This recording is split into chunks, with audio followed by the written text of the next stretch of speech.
ဒီဗီဒီယိုကတော့အင်္ဂလိပ်စာအခြေခံကိုကျွန်တော်တို့အခုမှစပြီးတော့လေ့လာတဲ့သူတွေအတွက်ဖြစ်ပါတယ်အဲ့တော့ဒီဗီဒီယိုမှာဆိုလို့ရှိရင်ကျွန်တော်တို့ဒီအင်္ဂလိပ်လိုပေါ့နော်အဲ့အခြေခံသမားတွေဒါသိထားသင့်တဲ့ဝေါ်ဟာရစကားလုံးတွေပေါ့နော်အသီးနဲ့ပတ်သက်တဲ့ဝေါ်ဟာရစကားလုံးတွေပေါ့နော်အဲ့တော့ဒီမှာကျွန်တော်တို့အသီးနဲ့ပတ်သက်တဲ့စကားလုံးအချို့ကျွန်တော်တို့ဒီဗီဒီယိုမှာကျွန်တော်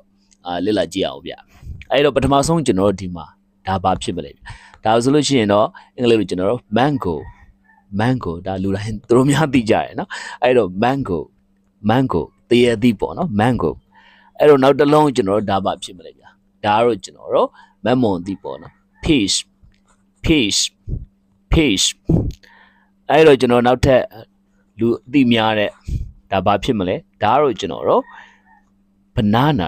banana မဟုတ်ဘူးလို့ကျွန်တော်အတန်ထွက်လေးကျွန်တော်တို့အတက်နိုင်ဆုံးမှန်အောင်စူးစမ်းသင်ပါတယ်အဲ့တော့ဒါကတော့ banana မပြောသေးပေါ့နော် banana ဟုတ်ပါပြီထပ်ပြီးကျွန်တော်ထပ်ကြည့်အောင်ဒါဘာဖြစ်မလဲဒါကတော့ကျွန်တော်တို့ kiwi ကျမ်းမာရေးအတွက်အရန်ကောင်းတဲ့အသီးဒါကတော့ kiwi သီးပေါ့ဗျာမြန်မာလိုနော်ဟုတ်ပါပြီကျွန်တော်ထပ်ပြီးတော့ဒါကျွန်တော်ဘာဖြစ်မလဲဗျတန်ပီယိုသီးမြန်မာလိုအဲ့တော့အင်္ဂလိပ်လိုကျွန်တော်တို့ lemon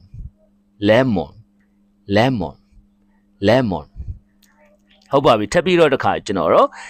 ဒါလေးပေါ့နော်ဒါကတော့ကျွန်တော်တို့မြန်မာလိုဆိုလို့ရှိရင်ဒါပါလေထောပတ်သီးပေါ့နော်အင်္ဂလိပ်လိုကျွန်တော်ထောပတ်သီးကိုဘယ်လိုခေါ်မလဲ avocado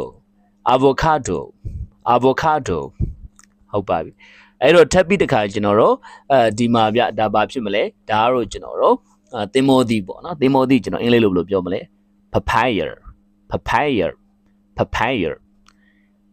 ဟုတ်ပါပြီထပ်ပြီးတစ်ခါကျွန်တော်ဒီမှာပန်းသီးအဲ့တော့ပန်းသီးကိုအင်္ဂလိပ်လိုဘယ်လိုခေါ်မလဲ apple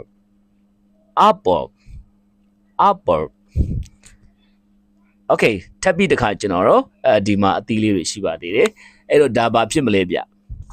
pumpkin ဒါတော့ရွှေပြုံသီးပေါ့နော် pumpkin ဟုတ်ပါပြီထပ်ပြီးဒီဘက်မှာလေးပါတယ်ဗျဒါဘာဖြစ်မလဲကျွန်တော်တို့ orange လိမ္မော်သီးပေါ့နော် orange okay ထပ်ပြီးတစ်ခါကျွန်တော်တို့ဒီမှာ strawberry လေးလာပြီအဲ့တော့ strawberry အင်္ဂလိပ်လို strawberry okay တက်တစ်ခါကျွန်တော်တို့ guava မာလကာသီးပေါ့နော် guava okay နောက်တစ်ခါကျွန်တော်တို့ဒီမှာ lime ဒါတော့တန်ပရာသီးပေါ့နော် lime